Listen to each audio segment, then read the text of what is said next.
warbixintan marabi inaan ka hadlo dagaalka micnaha social media waxyaabaha la isku haysto marabi warbixintan inaan ka hadlo warbixintan kooban waxaa rabaa inaan ku eego wiilka sawirkan iga muuqdo magaciisa dhamaystiran waxaa la yiraahdaa Kabilam waa wiil u dhashtay dalkaas Afrika wiilkan sawirkan ii muuqdo ayaa rabaa sheekadiisa oo dhamaystiran inaan ii sheego iyo sababta ku kaliftay in oo TikTok aan ka noqdo assalaamu calaykum waraxmatullaahi tacaala wabarakaatuh soo dhawaada meel walba adduunka daafiis ka sugantihiin halka naga daawanaysan waa janalkeeni waa janalka warbixinada oo la hubsan yahay fadlan subscribe saara videogan like noo saara noona sii share gareeya waxaan rabaa maanta inaan ka hadlo wiilkaas sawirkan ee maqno magaciisa dhamaystiran waxay leedahay Kabilam wiilka marka waxaan rabaa inaan ka hadlo warbixintiisa oo dhamaystiran wiilkan waagii hore wuxuu ahaa jiray wiil xoog maala ah oo shaqaysta markuu wiilkan ahaan jiray xoogiisa ku shaqaysta wiilkan sida ogtihiin markuu uu dilaacay cudurka halista ee coronavirus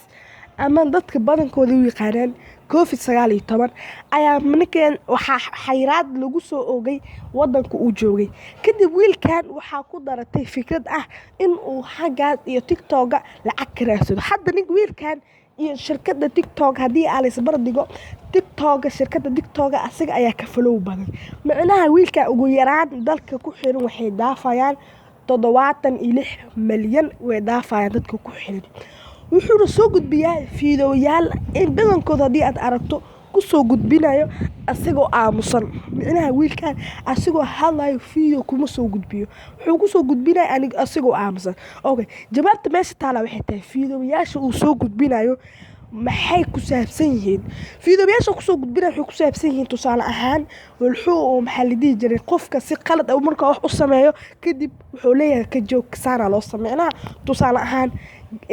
gabar oo ka soo baxaysa baabuur ayaa fanaanada waxay u dogaysaa albaabka fanaanada albaabka uu degto iyadoo ay sameeyaysaa albaabka dii oo iskii furto fanaanada ka soo bixinayso waxay sameeyaysaa maqsas oo qabaysaa way jaraysaa asiga wuxuu leeyahay maysaa mar suubiyo usima hadlaa laakiin san asiga way ma hadlaa macnaha wuxuu badanaa social media ku soo galaa asigoo aamusan wuxuu leeyahay maya soo qabo maqaska waa qalad muluu jiro albaabka fura asaas u soo macnaha wuxuu keenaa fikrad oo dadka kale ay keeni karaan waa macnaha wiil talentigiisa lagu kalsoonaan karo warbixintan meeshaas ay ku egtahay haddii aad ka heshay noo sii share garay janalkana subscribe saara warbixinada camal haddii aan soo gudbinayno waa maasantihiin wiilkana wiil horumar badan ka sameeyay dhankaas iyo TikTok haddana lacagta uu ka badan wassalaamu calaykum waraxmatullaahi wabarakaatuh